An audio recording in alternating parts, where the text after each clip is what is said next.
Hey everyone, welcome back. It's time for another deep dive. Are you ready to explore some seriously deep stuff with us I today? am, absolutely. All right, so we're going to be tackling a question that has really kind of plagued thinkers for centuries, right? How do free will and love and divine providence, like how does all that work together? Yeah. We're using excerpts from this Sabbath School lesson as our guide for this deep dive. Okay. And it's a really heady topic, but honestly, it gets so interesting when we start to think about how God operates in the world Right. and what that means for us, you know? Yeah, and just how those concepts are really intertwined. Yes. You can't really have free will without love, and if we want to understand why things happen the way they do, Right. we really need to understand how God's providence works. Okay, so let's just jump right in. One of the first big questions that comes up in this lesson is, if God is all-powerful, does that mean he controls absolutely everything? And in fact, the lesson even mentions this middle schooler who was wrestling with this question after his dog died. Oh, wow. And he asked his youth pastor, like, why would God kill my dog if he's the one in control? Oh, that's tough. I know. Tough question, right? Yeah, that really brings it home. It shows how personal these questions can get, and especially when we're dealing with loss and pain. Yeah. And it makes you wonder, right? Yeah. Like, we talk about God's goodness, but then also sometimes it seems like things happen that just don't make sense with that. Right, and the Bible itself actually challenges this idea that God's will is always done. Yeah, you're right. There are verses like Psalm 81:11 through 14, Okay. where God says, but my people would not heed my voice, so I gave them over to their stubborn hearts. Right. To me, it almost sounds like God's expressing a little disappointment there. Yeah. Like things didn't quite go according to his plan. Yeah, and there were others too, like in Isaiah 30, verses 15 through 18. Okay.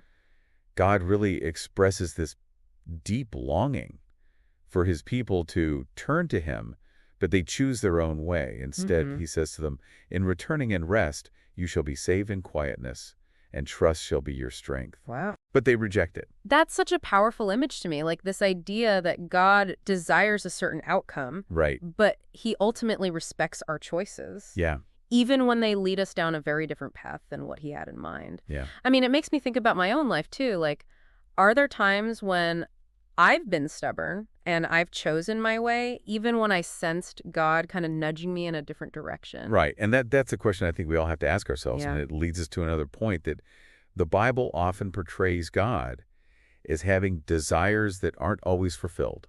Mm. Things don't always go exactly as he planned, which raises questions about the nature of his power. Okay, so you're getting to this idea of omnipotence, right? Right. We talk about God being all powerful, but what does that actually mean? Yeah. And the Sabbath School lesson defines omnipotence as God's ability to do anything that's logically possible. Hmm. So he can't do things that contradict his own nature or Right. the laws of logic. Right. And that's important because there are times when we might think of God as being able to do literally anything. Hmm. But if he could do things that were logically impossible, then it would create all sorts of contradictions. Like, Yep. could God create a rock so heavy he couldn't lift it? Right. That's a classic example. Exactly. Yeah. So there are these limits to his power in a sense. Yeah, and that's an important distinction. And, we see this illustrated in Christ's prayer in Gethsemane in Matthew 26:39. Okay. Jesus asks God to take this cup of suffering from him, if it's at all possible. Yeah. And I think it suggests that even God's power has limits. Hmm. And one of those limits seems to be tied to the inviolability of our free will. I've never thought about it that way before. Yeah, So you're saying God can't just force someone to love him? right. Because that would go against the very nature of what love is. Exactly. Genuine love requires choice. Mm. And if God forced us to love him, it wouldn't be true love. It would just be obedience. Yeah. It seems like God values authentic love Okay. more than anything else. Yeah. He'd rather have us choose him freely, even if it means we might choose against him. But wouldn't that go against his desire for everyone to love him? I mean, we're told that the greatest commandment is to love God with all our heart, soul, and mind. Right. That's in Matthew 22:37 and Deuteronomy 6:4 and 5. Yeah. Yeah. It's a paradox for sure. Yeah. But think about it this way. If you were God, would you rather have a universe filled with robots programmed to love you, Oh, wow. or a universe filled with beings who could choose to love you freely, even if it meant they might reject you? That's such a good question. I've never thought about it that way before. Yeah. It really makes me realize just how much God must value our freedom. Yeah. Like he's willing to take that risk of us rejecting him Right? just so that we can have the opportunity to truly love him. That's right. But then what about his promises? Doesn't the Bible talk about God being immutable like unchangeable. It does. I remember verses like Hebrews 6:17 and 18, or Contis 1 too, that talk about this concept. Right. And so if he's unchanging, wouldn't that mean that he has to make sure that his will is done no matter what? That's where it gets even more complex. Yeah, God is unchanging in his character. Okay. And his promises, he can't lie Yeah. or break his word. But it seems like one of the promises he's made is to give us this free will, Yeah. even though that means accepting the risk that our choices may lead to suffering. That's a good point. Yeah. It's interesting, though, because even if God is willing to kind of let us go our own way, even if it leads to consequences, he doesn't necessarily want. Yeah. It still brings up this huge question that we see in the world all the time, right? Right. How do we reconcile God's goodness with all the suffering? Right. If God is all powerful and all loving, why doesn't he just stop it? Why doesn't he just make the pain go away? That's a question that has really plagued thinkers for ages. For sure. But when we look at suffering through this lens of free will and God's commitment to upholding it, I think it starts to make a little more sense. Okay. Remember in John 16:33, Okay. Jesus tells his disciples, "In this world you will have trouble, but take heart, I have overcome the world." Yeah, he's not sugarcoating it, is he? He's not. He's not trying to pretend like pain and hardship don't exist. But- He's actually preparing us for it. Right. But then he gives this amazing promise, I have overcome the world. Yes. It's like he's saying, yes, there's going to be struggles, but don't lose hope Right. because I'm with you through it all and I've already won the victory. Exactly.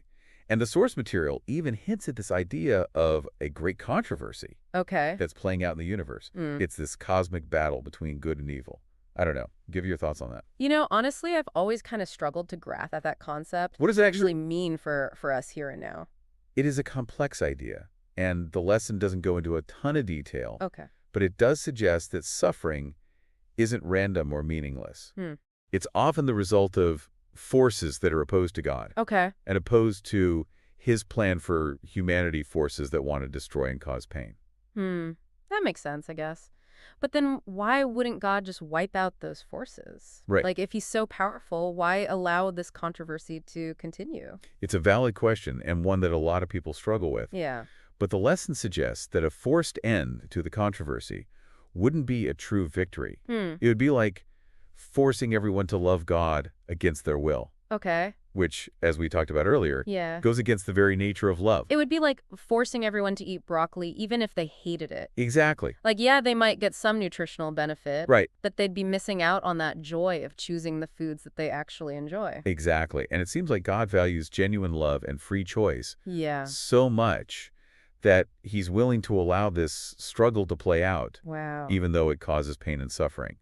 But he's confident that ultimately his love will win. So it's like he's playing the long game. Right. It's like this cosmic chess match. Yeah. Where the stakes are incredibly high, but in the end, he already knows the outcome. He does. He knows that love wins. And that's the hope that we cling to. Yeah. Especially when we're facing those moments where the suffering just seems unbearable. Sure. We know that God is with us. He's working to bring good Yeah. out of even the most difficult situations. And speaking of that, the Sabbath School Lesson uses this really helpful analogy about baking a cake to illustrate this point. Oh, yeah? Can you kind of remind me how that works again? Sure. So imagine God gives us all of the ingredients we need for a fulfilling life. Our free will, our talents, opportunities, relationships. He lays out the recipe, so to speak, for a life that's lived in harmony with him. Okay. But then we as the bakers have this freedom to add our own ingredients to deviate from the recipe, Okay. maybe even to mess things up a bit. And sometimes we end up baking a cake that's nothing like what God intended. Right. Right. It's full of bitterness and regret and even suffering. Yeah. And the amazing thing is that God doesn't stop us from baking that cake.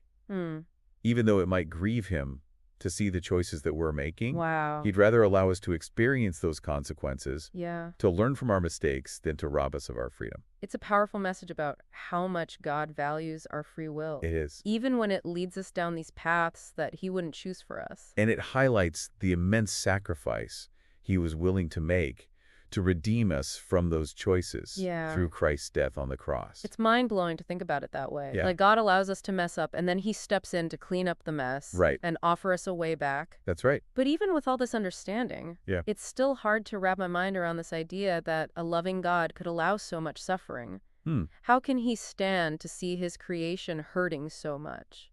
That's a question that takes us into even deeper waters. Yeah, It challenges our understanding of God's for nature sure. and his relationship with us, and that's exactly what we're going to explore in the final part of our deep dive today. I mean, it's hard to even imagine what it must be like for God to see all the suffering in the world. You Right. know, we picture him as this all-powerful being and kind of removed from it all. But if he Uh, truly cares, wouldn't that mean that he feels the pain too?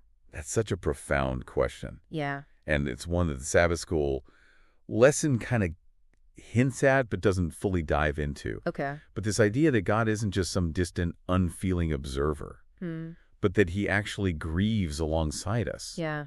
I mean, that's incredibly powerful. It really changes how we view him, right? Yeah. It's not just that he understands suffering in some abstract way. It's Right. that he actually feels it. He weeps with us. Yeah. He experiences that same heartache. And what does that mean then for our relationship with him?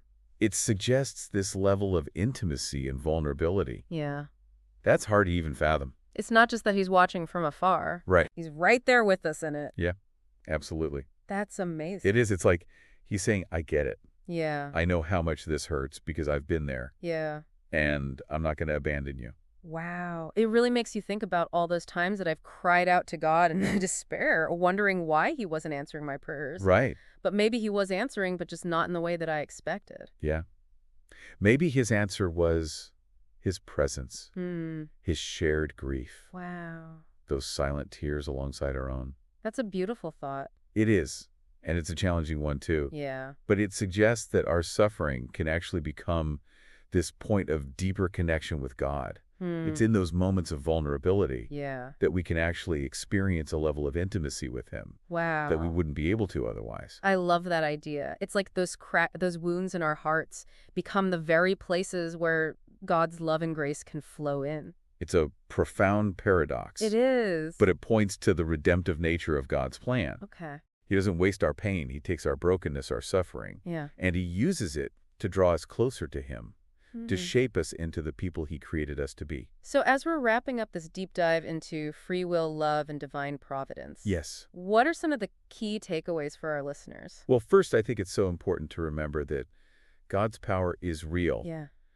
but it's limited by his own nature and his promises. Okay. He can't force us to love him, Right. and he can't just erase all the consequences of our free will Yeah. without undermining the very foundation of love. That means we got to grapple with the fact that bad things do happen, Right. even to good people, because we live in a world where free will exists. Yeah, and that's not always easy to accept, For sure. but it's part of the deal. But that doesn't mean that God is indifferent to our suffering. No, not at all. He's right there with us, grieving alongside us, Yeah. working to bring good out of even the most difficult circumstances. And I think the most important thing is that he offers us hope. Yes. Hope in his love, his victory over evil and suffering, Mhm. and this promise of a future where pain and tears won't exist anymore. That's the hope that sustains us through those dark times, That's so reminding us that we're not alone Yeah.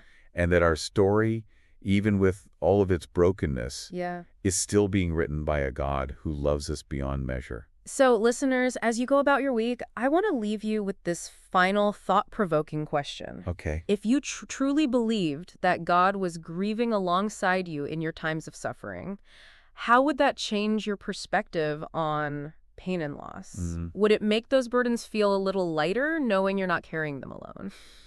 Thanks for joining us for another deep dive. We'll see you next time.